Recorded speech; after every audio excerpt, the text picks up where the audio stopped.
네,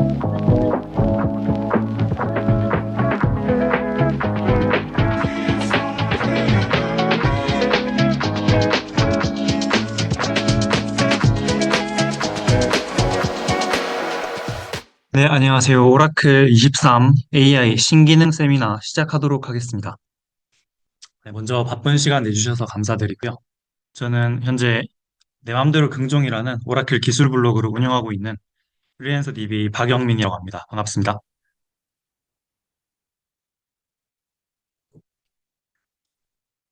네, 오늘 세미나 내용은 공식 문서를 참고하여 직접 테스트한 내용을 바탕으로 준비했지만 내용 중 틀린 부분이 있을 수 있으니 이 부분 참고 부탁드리겠습니다.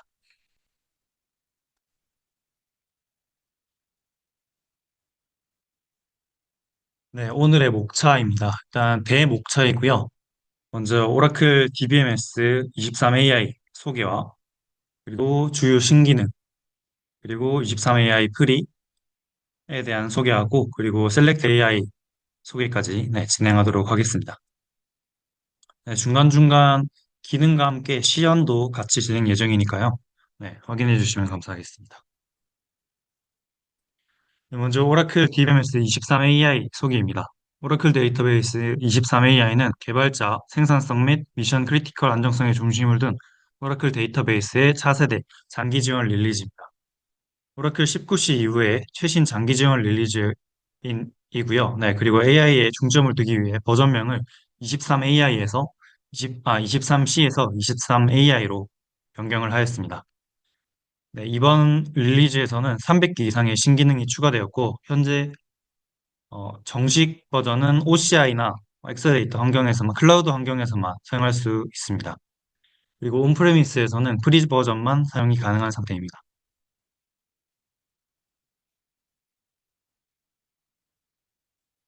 네, 오라클 데이터베이스 버전 히스토리인데요. 이 부분은 일단 다들 아실 것 같은 내용이라서 이 부분은 바로 넘기도록 하겠습니다.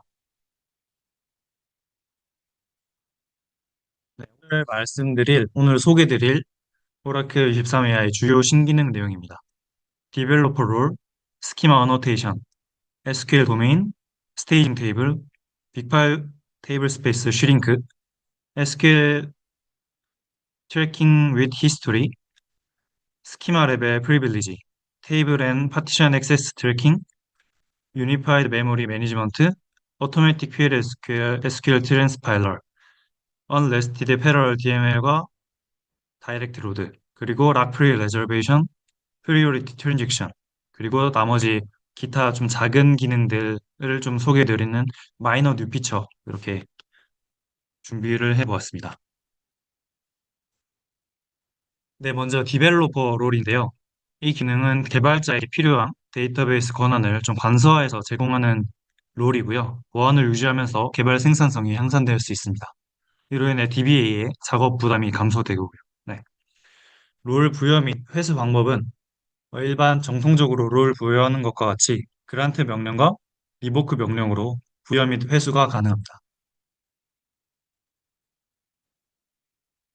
네, 기존에는 커넥트 롤과 리소스 롤을 기본적으로 부여를 많이 해줬었는데 이 디벨로퍼 롤에는 리소스 롤도 포함되어 있고 그 외에 추가로 이렇게 많은 권한들이 포함되어 있습니다. 그리고 여기서 눈여겨보실 부분이 V 달러 파라미터나 스탯 네임 이런 부분들도 오브젝트 권한이 들어가 있어서 이제 이 디벨로퍼 롤만 주게 되면 파라미터도 이제 개발자 본인이 확인을 할 수 있는 네, 그렇다고 볼 수 있습니다.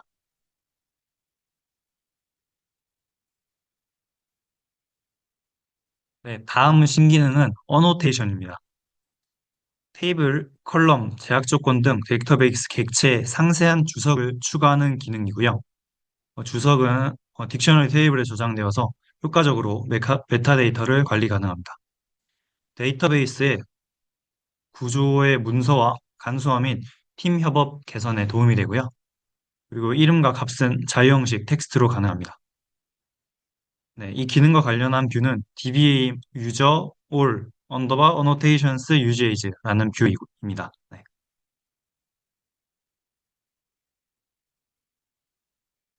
네, 다음으로는 어노테이션 구문에 대한 설명입니다.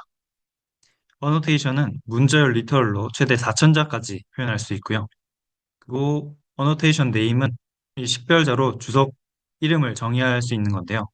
여기에 요구사항은 지금 화면에 나온 것과 같이 최대 1024까지, 1024자까지 가능하고 식별자가 예약어일 경우에 큰 따옴표를 묶어서 사용해야 합니다. 그리고 큰 따옴표로 묶인 식별자에는 공백 문자를 포함할 수 있고요. 네, 그리고 뭐 공백 탭 등의 이런 식별자들은 허용되지 않습니다.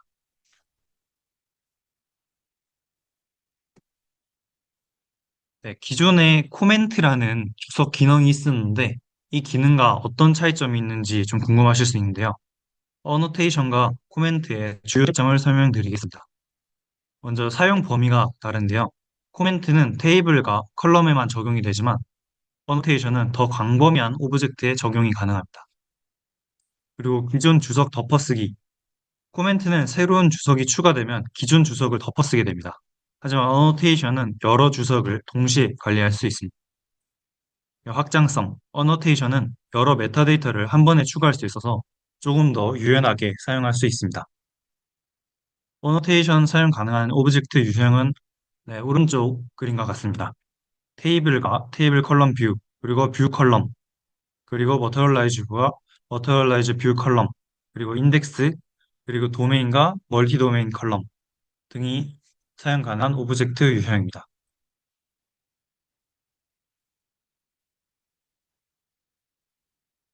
네, 다음은 어노테이션 데모인데요.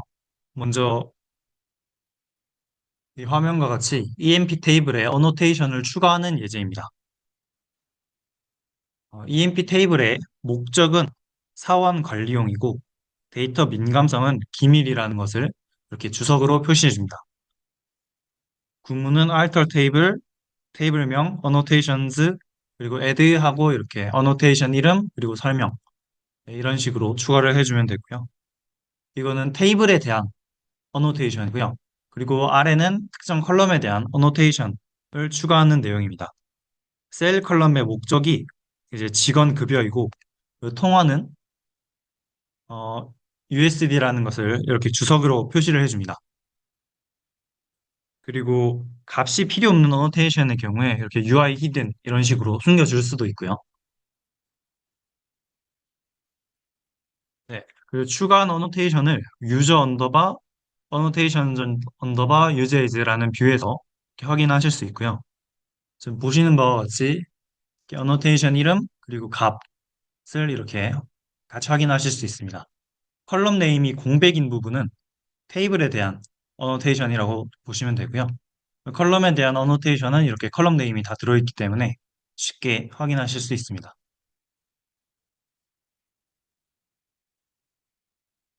네, 다음으로는 EMP 테이블에 어노테이션을 수정하는 예제입니다. alter 테이블, 테이블명 어노테이션, 그리고 replace라는 구문을 통해서 수정을 하게 되고요. 컬럼도 마찬가지로 modify, EMP, modify, cell annotations, replace 이런 커맨드로 수정이 가능합니다. 네, 이렇게 수정한 결과를 확인해 보면 지금 빨간색으로 표시한 부분과 같이 데이터 민감성은 퍼블릭으로 변경이 되었고요. 그리고 통화는 KRW로 변경이 된 상태입니다. 이런 식으로 네, 주석을 좀 이렇게 관리를 하실 수 있고요. 다음으로는 어노테이션을 제거하는 명령어입니다. 어노테이션 드롭이라는 명령어로 처리를 하실 수 있고 마찬가지로 네, 컬럼도 emp modify cell annotations drop이라는 커맨드로 이렇게 제거가 가능합니다. 그리고 이렇게 한 뒤에 결과를 살펴보면 어노테이션이 이렇게 줄어든 것을 네, 확인하실 수 있고요. 이 부분을 한번 실습을 하면서 실제로 한번 보여드리도록 하겠습니다.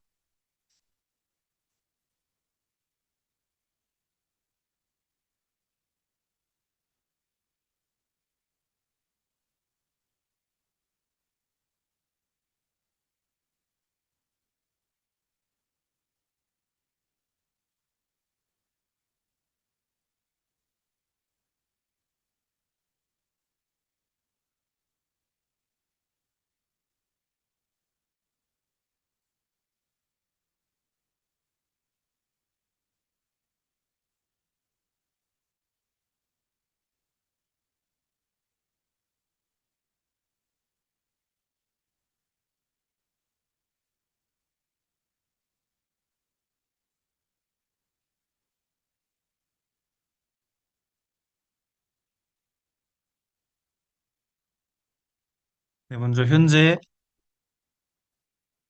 유저 이름은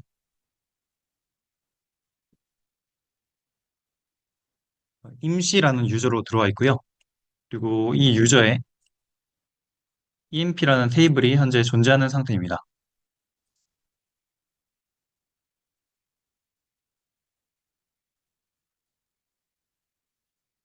네, 이 상태에서 EMP 테이블에 주석을 한번 추가해 보도록 하겠습니다.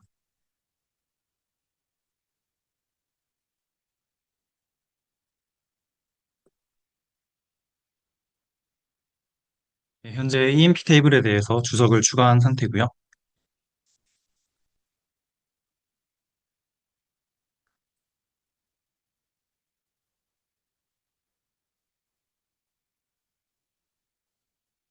그리고 EMP 테이블 안에 있는 셀 컬럼에 주석을 추가해 보았습니다.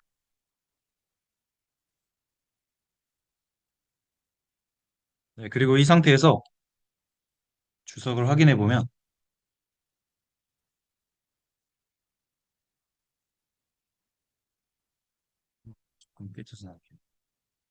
네, 이런 식으로 주석이 정상적으로 들어간 걸 확인하실 수 있고요. 마찬가지로 수정과 삭제도 이런 식으로 다 가능합니다. 수정하는 예제도 한번 살펴보겠습니다.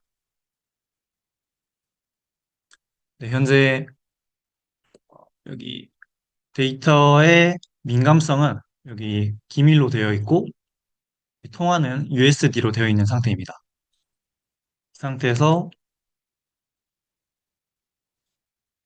제가 EMP 테이블의 데이터 민감성을 먼저 수정을 하고요. 그리고 셀 컬럼의 통화도 수정을 해주겠습니다. 네, 이렇게 수정한 상태에서 다시 한번 더 이 주석을 확인을 해보면 네, 이렇게 정상적으로 수정이 된 것을 확인하실 수 있고요. 네, 이런 식으로 수정도 간편하게 가능합니다. 만약에 이렇게 주석을 추가하고 마지막으로 누가 추가했는지까지 표시를 하고 싶다면 어노테이션을 하나 추가해서 작성자 그리고 박영민 이런 식으로 네, 마지막 수정자도 다 추가를 하실 수 있고요. 물론 뭐 날짜까지 같이 다 추가를 하실 수도 있습니다. 네, 다음으로는 어노테이션을 제거하는 예제입니다. 네, 보여드린 것과 같이 먼저 데이터 민감성을 삭제해 주고요. 네, 그리고 셀 컬럼에 대한 주석도 삭제를 해주도록 하겠습니다.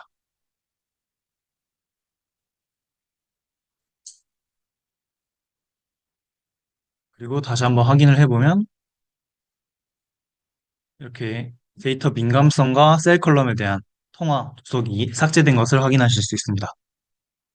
이 구문이 일단은 신기능이어서 조금 어색해서 익숙치 않을 수 있는데 조금 적용해보면 명령어는 정말 단순하게 되어 있어서 조금만 익히신다면 금세 사용하실 수 있을 겁니다. 그리고 아마 뭐 메타 툴도 지금 많은 걸로 아는데 그 툴에서 뭐 추후에는 그 툴에서 수정을 하면 DB에도 바로 뭐 DBA 어노테이션즈 뭐 저런 뷰에 바로 반영이 되게끔 하는 기능도 생긴다면 조금 더 효율적으로 메타 정보를 관리할 수 있지 않을까 하는 생각입니다. 네.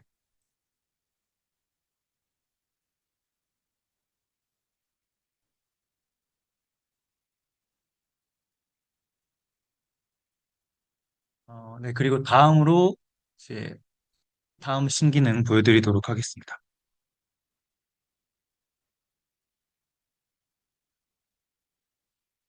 네, 다음 소개드릴 신기능은 SQL 도메인 기능입니다. SQL 도메인은 DB 내에서 특정 유형에 대한 데이터 유효성을 검사를 수행하는 규칙을 정의하는 기능이고요. 각 도메인은 사용자 정의 데이터 타입과 연결되어서 데이터의 무결성을 보장합니다. 데이터 입력 시 유효한 값만 허용되도록 하여서 데이터의 일관성과 정확성을 높이게 되고요. 데이터 타입과 일관성을 유지하면서 비즈니스 규칙을 간소화할 수 있습니다.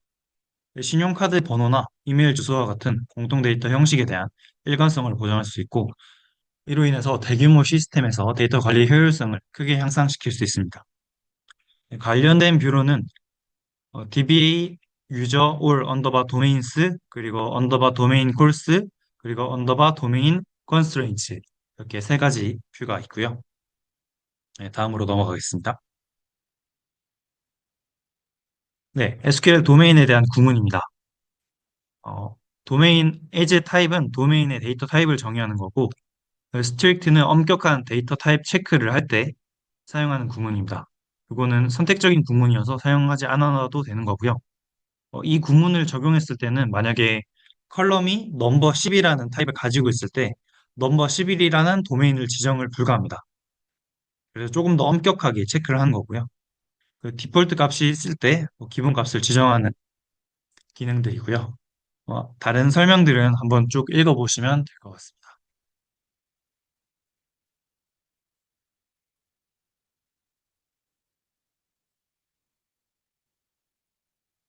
네, 다음으로는 신규 도메인 생성 후에 테이블을 생성하는 시나리오입니다. 먼저 도메인을 생성할 텐데 커스터머 네임이라는 도메인에는 이 도메인은 100자리 문자형이고 특수 문자는 허용되지 않는 상태입니다. 그리고 어카운트 넘버라는 도메인에는 13자리 숫자형이고 앞자리가 3333으로 시작해야 합니다. 네, 그리고 지금 보시는 바와 같이 이렇게 구문을 지정을 해줄 수 있고요. 정규 표현식도 쓸 수 있고 이런 식으로 밸류를 지정해 줄 수도 있습니다.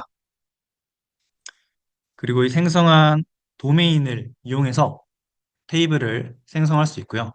create 테이블, 네, 커스터머, 어카운트, 그리고 네임, 도메인, 그리고 그 뒤에 도메인 네임, 그리고 어카운트 넘버, 도메인, 어카운트 넘버 이런 식으로 네, 미리 생성된 도메인으로 컬럼 타입을 이렇게 지정을 해줄 수 있는 거고요. 그리고 데이터 삽입을 정상적인 이런 데이터를 삽입을 해보면 이렇게 정상적으로 들어가는 것을 확인하실 수 있고요. 하지만 이름에 특수문자를 넣거나 아니면은 3333으로 시작하지 않는 계좌번호를 넣게 되면 이렇게 제약 조건 에러가 나게 됩니다. 도메인에 의해서 발생했다. 이렇게 나오게 되고요. 네, 다음으로는 만들어진 테이블에 신규 도메인을 생성하고 적용하는 시나리오입니다. 네, 기존 도메인은 삭제한 상태에서 이제 커스텀 어카운트라는 테이블을 만들어주고 아이디, 네임, 어카운트 넘버 이렇게 테이블을 생성해 주고요. 그리고 데이터 값을 보시는 것과 같이 첫 번째 라인은 정상적인 데이터, 그리고 두 번째 라인은 이름이 특수 문자가 있어서 추 도메인 타입에 맞지 않을 것 같고요. 그리고 세 번째는 이제 어카운트 넘버가 3333으로 시작하지 않아서 또 도메인 형식에 맞지 않습니다. 네, 이렇게 일단 데이터를 삽입을 할 수 있는 상태입니다. 지금은 테이블만 있는 상태이기 때문에 삽입을 할 수 있고요. 네, 그리고 이 상태에서 아까와 같이 커스터머 네임이라는 도메인과 어카운트 넘버라는 도메인을 생성해 줍니다. 아까와 같이 도메인 형식을 지정해 주고요. 그리고 그 상태에서 이제 테이블에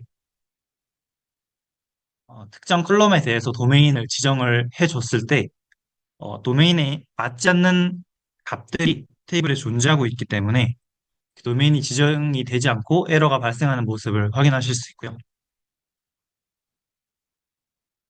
네, 그래서 이 상태에서 이 테이블에 대해서 도메인 체크라는 함수를 이용해서 확인을 하실 수 있습니다. 도메인 체크, 이 도메인, 그리고 컬럼 네임, 그리고 도메인 체크 타입, 도메인 네임, 그리고 컬럼 네임 이렇게 해서 확인을 해보면 지금 2번 아이디의 경우에는 에릭 골뱅이 선이라는 이름으로 돼 있어서 도메인 네임 체크해서 펄스로 나오게 됩니다. 그리고 어, 여기 베네라는 친구는 어카운트 넘버가 3333으로 시작하지 않아서 어카운트 넘버 도메인 체크해서 펄스로 표시가 되는 거고요. 이런 식으로 만약에 이미 만들어진 테이블에 도메인을 적용하고 싶은 경우에는 만약에 안 만들어진다라고 하면 이런 식으로 도메인 타입이 안 맞는 것들을 체크해서 네, 뭐 제거하거나 업데이트를 진행할 수 있습니다. 네.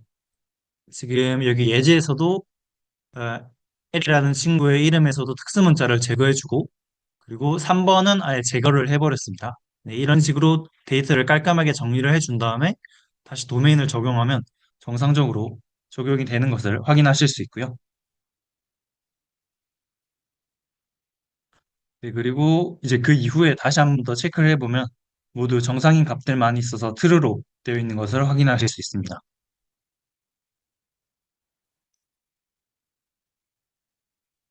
네.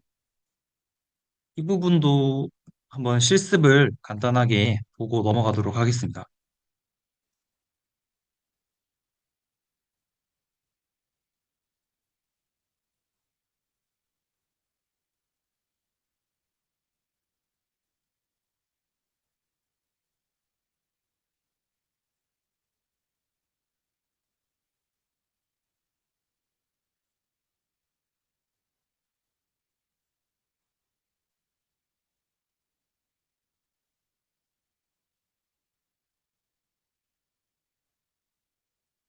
네, 먼저 도메인 두 개를 먼저 생성해 주고요. 이 구문은 아까 파워포인트 그 화면에 있던 그 구문 두 개이고요. 이렇게 생성을 해주고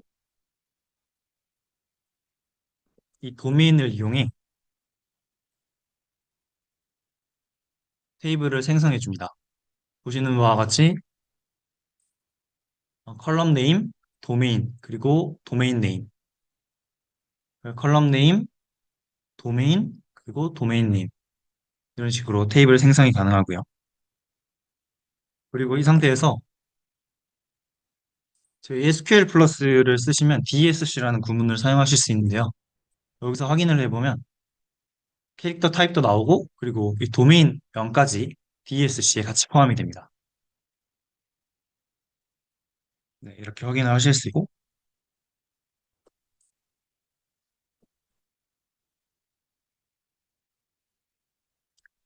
이 상태에서 정상적인 데이터를 삽입하게 되면 이런 식으로 데이터가 잘 들어가는 것을 확인하실 수 있고요.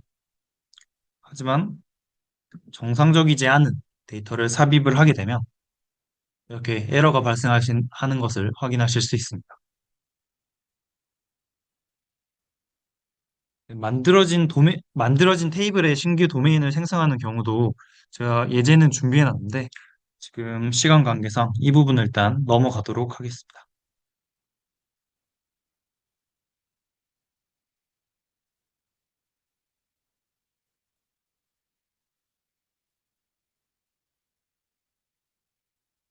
네, 다음으로는 스테이징 테이블 기능입니다. 스테이징 테이블은 데이터 처리를 위한 임시 저장 영역으로 사용 가능하고요. ETL, 작업 중 데이터를 임시로 보관해 데이터 이동 및 변환 작업의 효율성을 향상시키는 용도로 만들어진 테이블입니다. 대용량 처리 시 성능 최적화를 위해 설계되었고요. 최상의 성능을 보장하고 불필요한 성능, 디버깅 및 튜닝을 방지할 수 있도록 기본적으로 최적의 설정으로 구성되어 있습니다. 힙 테이블을 생성하는 구문과 동일한 구문을 사용하고 마지막에 폴 스테이징이라는 구문을 사용해서 스테이징 테이블인 것을 명기해 줍니다.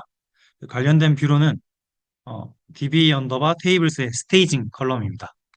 이 컬럼에서 이제 yes or no로 표시가 되고요. 네, 스테이징 테이블의 특징입니다.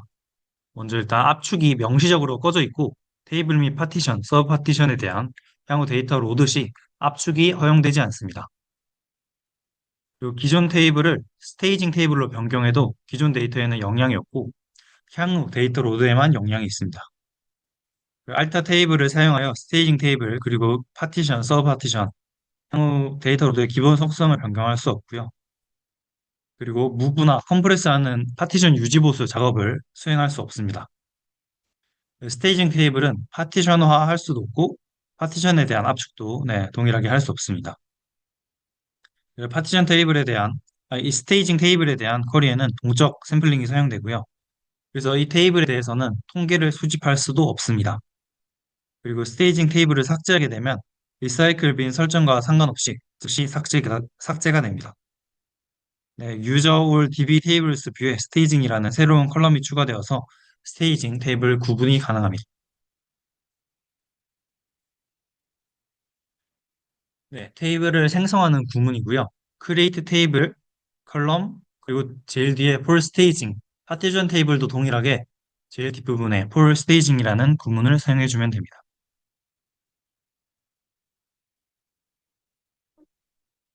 제가 이 테이블 가지고 몇 가지 테스트를 해봤었는데, 뭐 리드가 적게 발생한다거나 언두가 적게 발생한다거나 뭐 속도적인 면에서 뭐 특별히 빠르다 뭐 이런 거는 따로 못 느꼈고요. 이 앞 페이지에서 설명드렸던 그런 압축이 안 되거나 리사이클빈이 안 들어가거나 통계가 수집 안 되거나 뭐 이런 기능들만 일단은 확인을 한 상태입니다. 추후 버전에서 다른 기능들이 추가될지는 모르겠지만 현재까지는 뭐큰 장점은 보이지 않는 것 같습니다. 다음 신기능으로 넘어가겠습니다. 다음 신기능은 빅파일 테이블 스페이스 슈링크 기능입니다. 어, 기존에는 이 기능은 빅파일 테이블 스페이스의 크기를 축소하여 스토리지 공간을 최적화하는 기능이고요. 이로 인해 디스크 공간을 효율적으로 활용하고 필요 없는 공간을 자동으로 반환할 수 있습니다. 내용량 테이블 스페이스 운영의 복잡성을 완화하고요. 그리고 여기 아래에 보이시는 타겟 사이즈라는 옵션을 통해서 데이터 파일을 원하는 크기까지 축소 가능합니다. 그 기존에는 이제 데이터가 많아지고 그리고 업데이트나 그런 삭제 작업들로 인해서 테이블만 커지고 리오그가 필요한 상황이 있었을 때 move 명령을 사용하거나 아니면 리오그 뭐 DBMS 리데피니션 아니면은 뭐 리빌드 뭐 이런 작업들을 해줬었는데요. 그런 작업들을 모두 개별적으로 해줬어야 됐습니다. 하지만 이 빅파일 테이블 스페이스 쉐잉크 기능은 테이블 스페이스 단위로 진행을 하는 거기 때문에 이 리오그 작업 시 이런 여러 테이블과 인덱스 리빌드 무브 작업을 동시에 다 진행을 자동으로 해주고요. 네, 다음으로는 빅파일 테이블 스페이스 싱크 데모입니다. 먼저 체크 테이블 스페이스라는 쿼리를 실행해서 데이터 파일과 현재 사이즈를 확인해 줍니다. 그리고 빅파일은 현재 yes로 되어 있고요. 그리고 샘플 테이블을 이 테이블 스페이스에 생성을 해줍니다.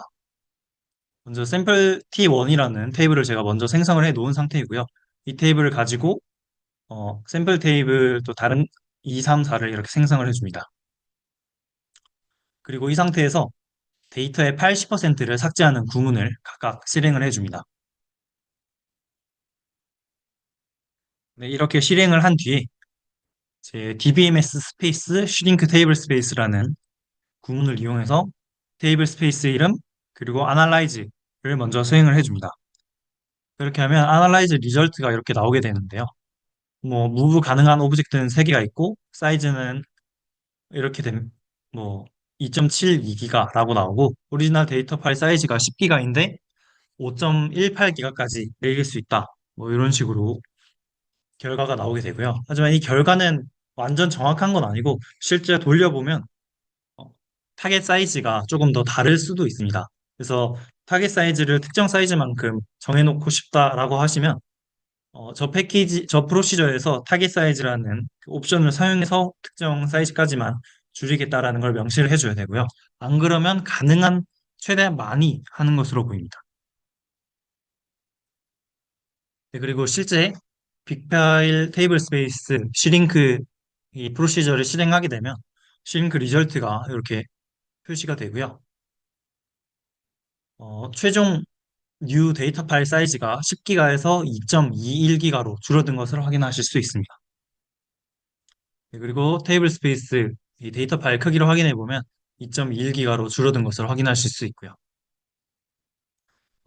이 기능이 일단 빅파일 테이블 스페이스에만 국한된 기능이고요. 일반 데이터 파일을 쓰는 일반 스몰 파일 테이블 스페이스에서는 사용할 수 없는 기능입니다. 네, 그 점 참고해 주시면 감사하겠습니다.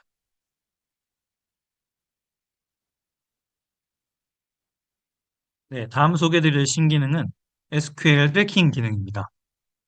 SQL 히스토리 이네이블드 파라미터를 활성화했을 때 쿼리 기능을 포괄적으로 확인하는 기능이고요. 성공한 SQL뿐만 아니라 실패한 SQL까지 모두 확인이 가능합니다. DML, DDL, 쿼리가 모두 모니터링 되지만 백그라운드 및 재기SQL은 수집에서 제외가 됩니다. 그리고 이 기능은 V$SQL 히스토리 뷰에서 모두 확인이 가능하고요. 관련된 파라미터는 말씀드린 것과 같이 SQL 히스토리 이네이블드 파라미터입니다. 네, 그리고 활성화는 아래와 같이 이렇게 true로 온라인상으로 변경이 가능하고요. 제가 PDB의 시스 유저로서 속에서 이 파라미터를 일단 먼저 변경을 true로 해주고요. 그리고 임시라는 유저로 PDB 접속을 해서 이 파라미터가 활성화된지 확인을 해봅니다. 그리고 네, 활성화가 된 걸 확인하실 수 있고요. 그리고 이 상태에서 제가 SID를 확인하고 이 접속한 세션의 SID를 확인했을 때 29번입니다. 그리고 이 세션에서 이런 식으로 다수의 쿼리를 실행을 해줍니다. 그리고 여기서 지금 이 테스트라는 테이블은 없는 상태이고요. 그리고 여기 썸 구문도 지금 M이 하나 더 붙어서 오타가 있는 것을 확인하실 수 있습니다.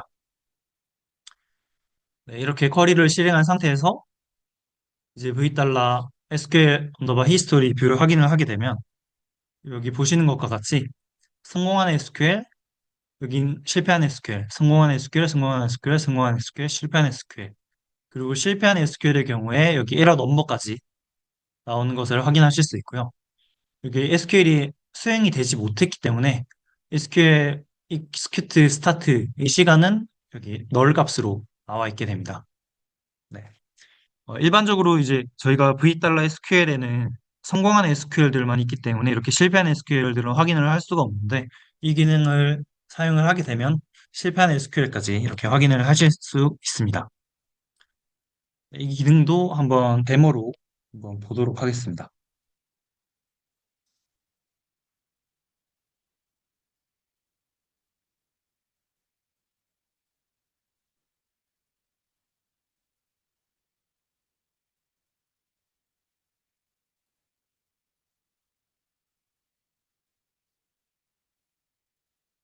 먼저 제가 알리아스를 걸어놔서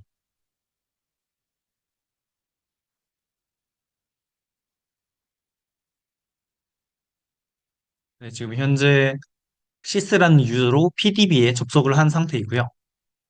이 상태에서 파라미터를 true로 변경을 해줍니다.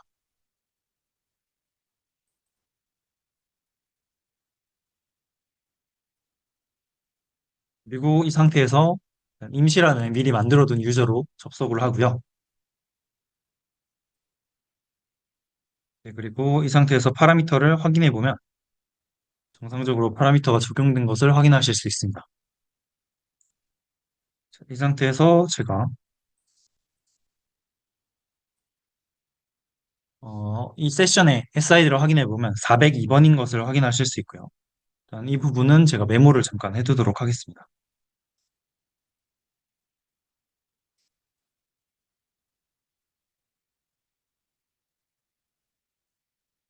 네, 그리고 이 세션에서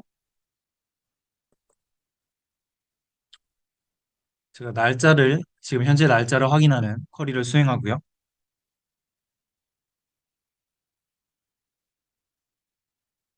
그리고 존재하지 않는 테스트라는 테이블도 조회를 한번 해보겠습니다. 그러면 오라 009442 does not exist라고 이 테이블이 존재하지 않는다라고 나오게 되고요. 그리고 현재 존재하는 테이블인 T1 테이블도 한번 조회를 해보겠습니다.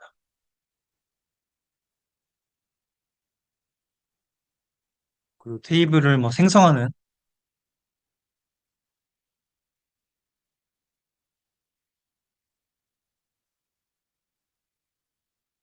테이블을 생성하는 구문도 실행하고요. 그리고 이 테이블의 맥스 값을 찾는 쿼리도 수행해보고, 그리고 마찬가지로 네, 명령어에서 sum이라는 틀린 구문도 이렇게 한번 사용을 해보겠습니다.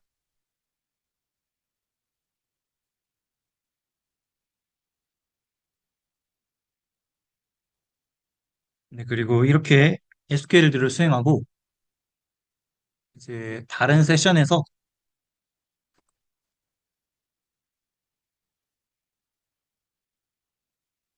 제가 이 세션에 대한 쿼리 히스토리를 한번 조회해 보겠습니다. 지금 조금 깨져서 나오네요. 네. 지금 이렇게 보시는 바와 같이 아마 이 쿼리는 백그라운드에서 실행된 쿼리 같고요. 네. 이 쿼리는 백그라운드에서 실행된 쿼리 같고요. 그리고 네, 이 쿼리까지 아마 백그라운드에서 수행된 것 같고 제가 수행한 쿼리, 그리고 이건 실패한 쿼리, 그리고 여기는 또 수행한 쿼리, 여긴 실패한 쿼리. 실패한 쿼리의 경우에 이렇게 에러 메시지 네, 나오는 걸 확인하실 수 있고요. 네. 이렇게 SQL 히스토리 기능을 이용해서 이렇게 SQL을 조금 더 쉽게 모니터링 하실 수 있게 되었습니다.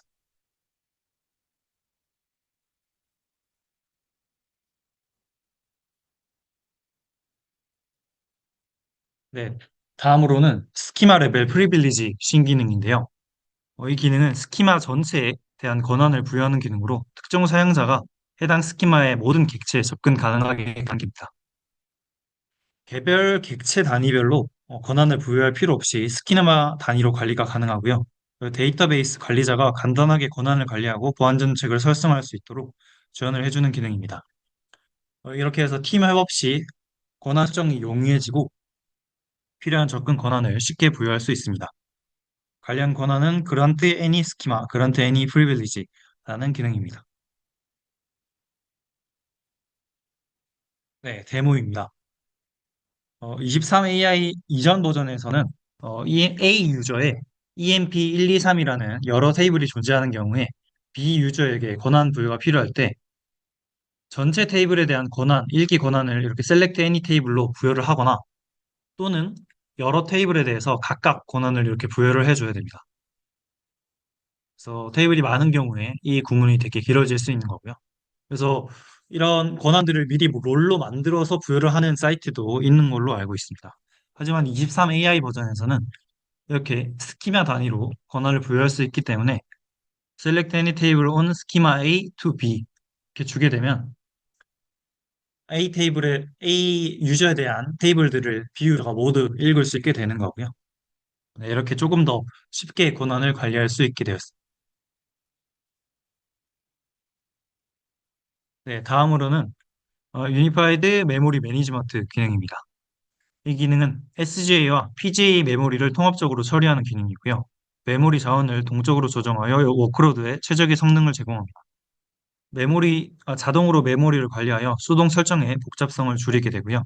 성능과 활용 효율성 등을 향상시켜서 안정적으로 시스템 운영이 가능하게 됩니다. 그리고 물리 메모리가 4기가 이상의 환경에서도 사용 가능하고 휴지 페이지도 같이, 리눅스 환경의 경우에 휴지 페이지도 같이 사용이 가능합니다. 관련 파라미터로는 메모리 사이즈 그리고 메모리 맥스 사이즈가 있습니다. 활성화 방법은 아래와 같이 알터 시스템 메모리 사이즈 명령으로 설정이 가능합니다.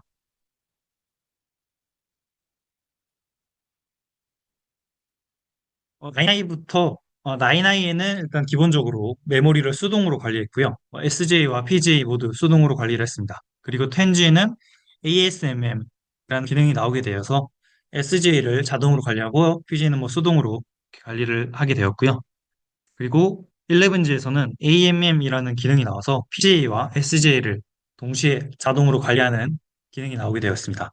이때는 이제 AMM을 설정하게 되면 휴지 페이지를 사용할 수 없었고요.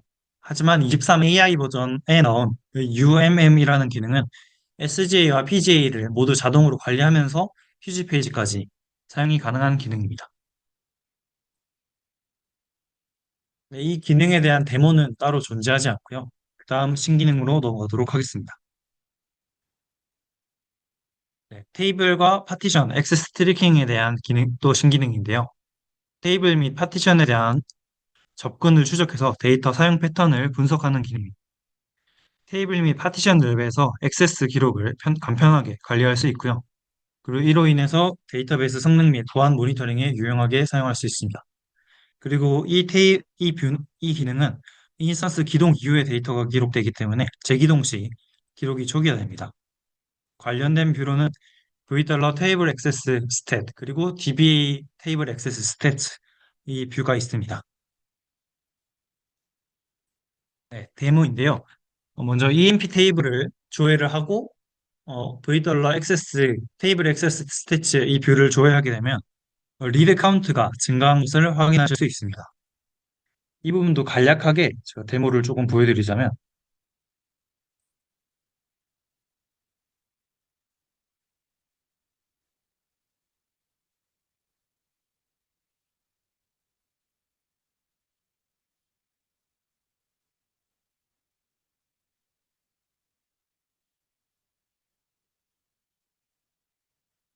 네, 제가 현재 임시라는 유저로 EMP 테이블을 이렇게 조회를 하고요.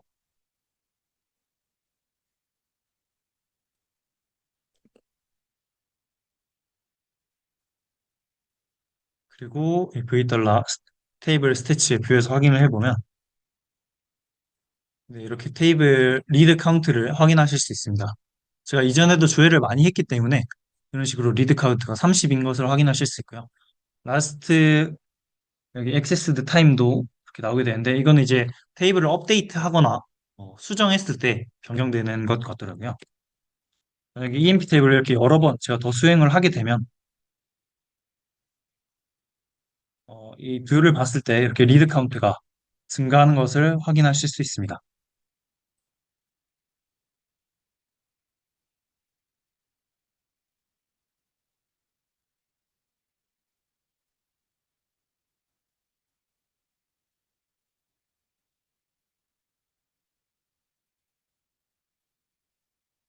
네, 그리고 다음 신기능은 Automatic PLSQL to SQL 트랜스파일러입니다. 이 기능은 SQL 내에 PLSQL 함수를 SQL로 자동으로 변환해주는 기능이고요. SQL 내에서 PLSQL을 호출할 때 발생하는 컨텍스트 스위칭으로 인한 성능 저하를 방지할 수 있습니다. 모든 PLSQL 구문을 지원하는 건 아니고요. 지원되지 않는 구문은 기존 방식대로 처리됩니다. 엑스플랜이나 뭐 기존 플랜들을 보면 프레디케이트 인포메이션이라는 부분이 있는데 여기서 SQL로 변환된 함수를 확인할 수 있어서 튜닝 시에 SQL 엑스플랜 결과 분석이 조금 더 용이해집니다. 이 기능을 사용하려면 SQL 트랜스파일러 파라미터를 ON으로 설정해야 됩니다. 활성화 방법은 여기 보시는 것과 같이 SQL 트랜스파일러 ON으로 설정을 해주시면 됩니다.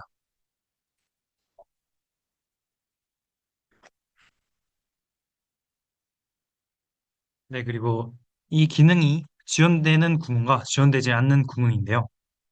이 구문은 조금 많아서 읽기는 조금 그렇고 추후 제가 PDF를 나눠드리면 그때 한번 확인해 보시면 될 것 같습니다.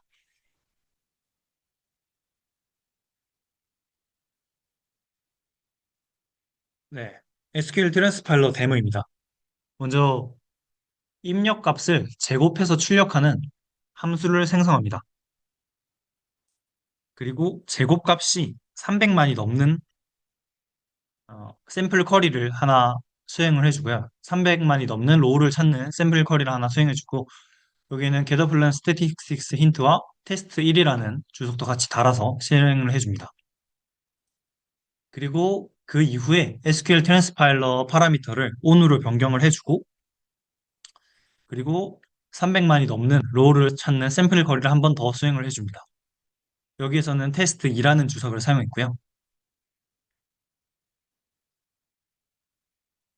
그리고 각각 explain을 떠서 확인을 해보게 되면 함수를 SQL 트랜스파일러 기능을 미사용했을 때는 이렇게 predicate information에서 이렇게 함수로 표시가 되는 것을 확인하실 수 있습니다. 하지만 트랜스파일러 기능을 사용했을 때는 predicate information에서 이렇게 함수가 SQL로 이렇게 변경이 돼서 표시되는 것을 확인하실 수 있습니다. 자동으로 이렇게 변환을 해주는 거죠. 네.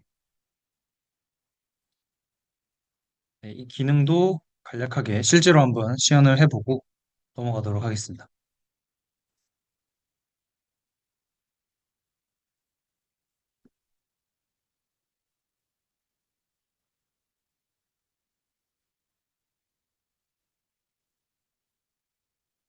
네, 먼저 제곱을 구하는 함수를 생성을 해주고요.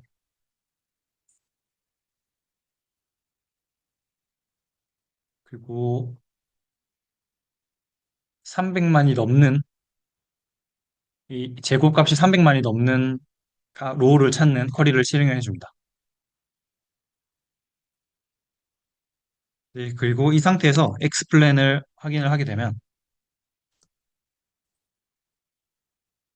네, 다른 부분을 일단 조금 넘기고 여기 predicate information 부분을 확인하게 되면 이렇게 스퀘어 넘버 이 함수를 사용해서 필터를 처리하는 것을 확인하실 수 있습니다.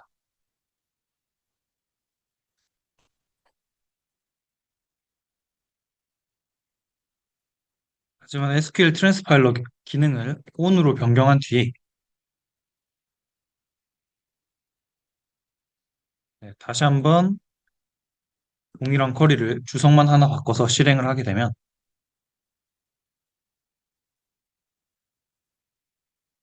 그리고 이 이후에 explain을 확인을 해보게 되면 네, predicate information 부분에서 네, 이렇게 PLSQL이 SQL로 변환되어서 나오는 것을 확인하실 수 있습니다.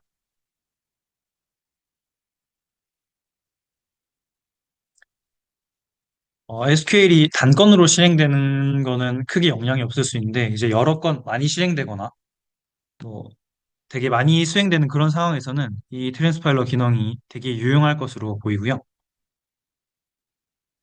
그리고 다음 데모로 또 넘어가 보도록 하겠습니다.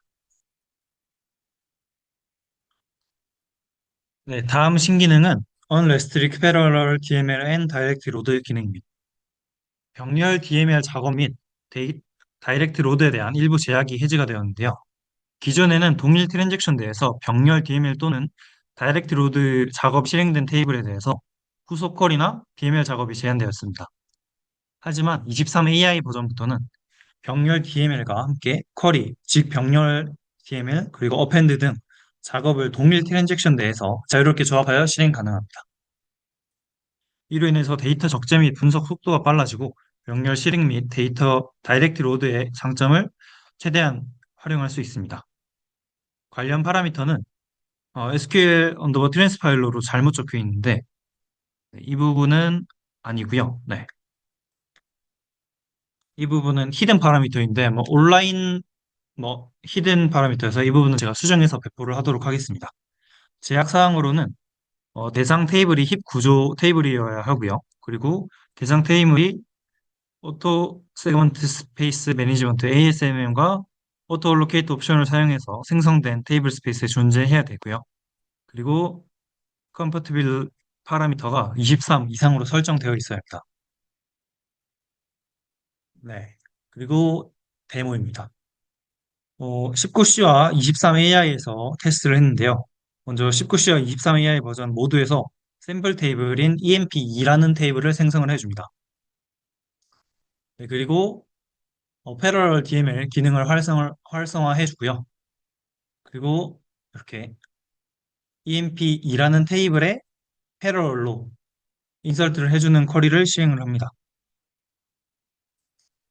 그리고 그 이후에 인설트 중인 테이블을 주어해보면 19C에서는 이렇게 패러럴 DML 중인 테이블을 읽을 수 없다고 이렇게 에러 메시지가 나오게 되는데요. 23AI 버전에서는 이 결과가 정상적으로 보이는 것을 확인하실 수 있습니다.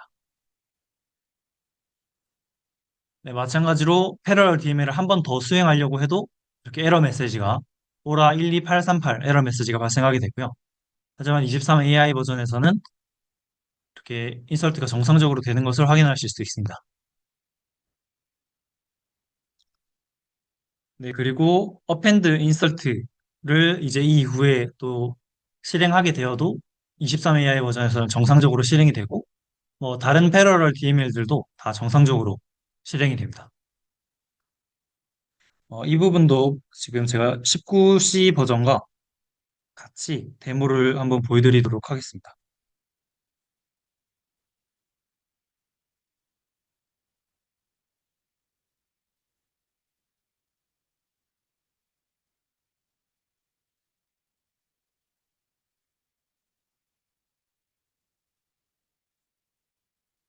지금 미리 떠 있는 23 세션을 하나 지우고 19C 세션을 하나 띄우도록 하겠습니다.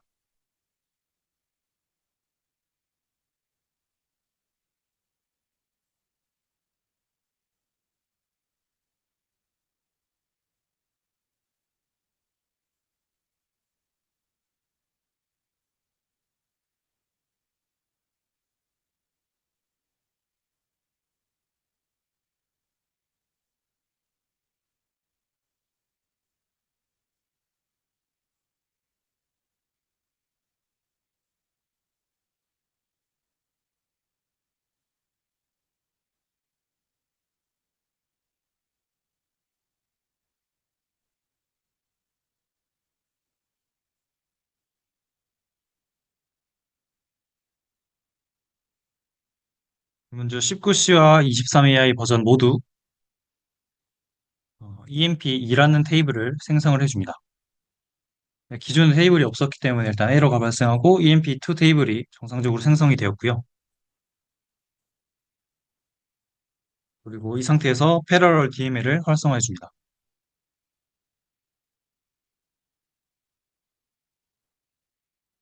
네, 활성화해 줬고요. 이 상태에서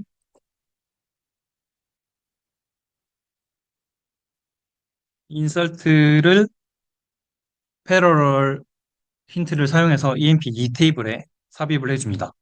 네, 정상적으로 삽입이 된 걸 확인하실 수 있고요. 그리고 이 상태에서 조회를 하게 되면 한 번 더 인설트를 하게 되면 아, 먼저 이 테이블을 먼저 조회를 해보겠습니다. 지금 패러럴로 인설트 중인 테이블이고요. 이 상태에서 EMP2 테이블을 조회하게 되면 이렇게 19C에서는 에러가 발생하게 됩니다. 이쪽 왼쪽이 19C고 오른쪽이 23AI 버전입니다.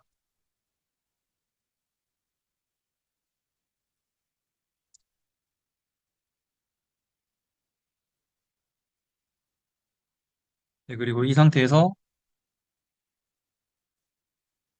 다시 한번 패러럴 인설트를 진행을 해보면 23AI 버전에선 정상적으로 인설트가 되고 19C에서는 안 되는 것을 확인하실 수 있습니다. 그리고 마찬가지로 어펜드 인설트도 19C에서는 에러가 나지만 23AI 버전에서는 정상적으로 인설트가 되는 것을 확인하실 수 있고요. 제가 PPT에서도 보여드린 것과 같이 업데이트도 가능하고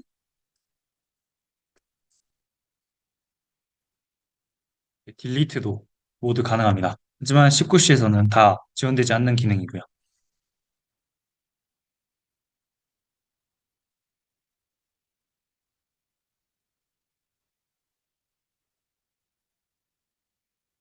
그리고 이게 지금 패러럴로 돌지 않는 게 아닌가 생각을 하실 수도 있어서 제가 23AI 버전에서는 실행 계획도 한번 같이 보여드리도록 하겠습니다.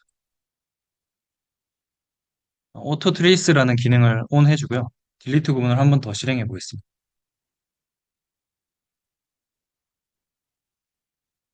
네, 이렇게 보시면 패러럴이 정상적으로 실행되고 있는 것을 확인하실 수 있고요. 이렇게 패러럴이 정상적으로 실행되는 상태에서도 DMR과 조회, 어펜드, 패러럴 이런 모든 기능들이 다 정상적으로 된다는 게 되게 큰 장점인 것 같습니다.